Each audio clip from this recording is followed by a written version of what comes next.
In Colorado, the Democratic primary next Tuesday. This is a real progressive, folks, and I have to say, primary challenges are so important in our political system right now. We need the vetting process to keep the movement pure and focused and honest. It's all about the money. It's all about who you side with, Wall Street or the working folk of America. Mr. Romanoff, good to have you with us tonight. Thanks, Ed. Spell out the difference, and I'm going to be real choosy here. I'm with you. I believe that you have the guts to stand up for the American people and the American worker. Spell out tonight how different you are from Mr. Bennet. The difference has just got a lot clearer today thanks to a new development. New York Times revealed a risky deal my opponent cut with Wall Street that made J.P. Morgan and a lot of banks a lot richer, left our school system a lot poorer, and in the end made my opponent one of the biggest recipients of Wall Street cash in the U.S. Congress. This is not the Democratic Party that I led and believe in. When push comes to shove, we need folks, as you said, Ed, throughout the country, as you said here in Colorado, we need folks who are willing to stand up to the special interests. I'll do that. And I'll give you one quick example. My opponent voted against a proposal in the U.S. Senate that would have prevented these big Wall Street banks from becoming too big to fail. I would have voted for that proposal, even if it cost me contributions from Wall Street banks. I don't take them anyway. Okay. Andrew, you know what the unemployment situation is in this country. We're headed in the right direction, but the progress is the speed of a turtle right now. No question about that. This is a real tough situation right now.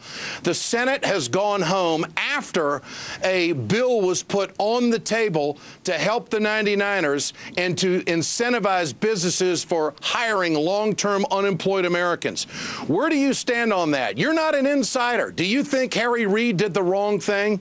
Yes, I think the Senate itself does the wrong thing by going home when so many Americans are out of work. They did the same thing, you remember, over the 4th of July. When people were crying out for an extension in unemployment benefits, the Senate decided to take a holiday.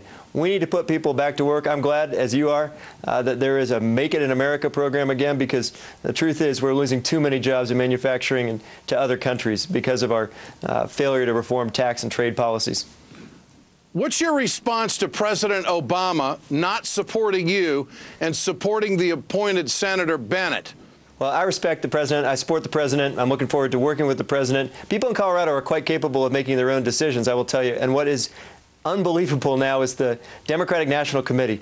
Our party is holding an all-out phone bank this weekend at its headquarters in Washington to try to save my opponent from the free fall he's in. The good news is it's not working. We're up in the polls. We've gained 20 points in the last month. We're going to win this election on primary day, August 10th.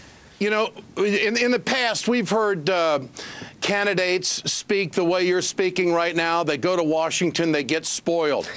What's your buffer zone? What's your protective wall to make sure that the lobbyists aren't going to be knocking your door down and influencing you, and you won't become one of them? I think it's admirable as can be that you have mortgaged your home to finance your campaign. There's very few folks out there that would do something like this. I mean, you are bankrolling the future, your future, and taking a big risk to do this.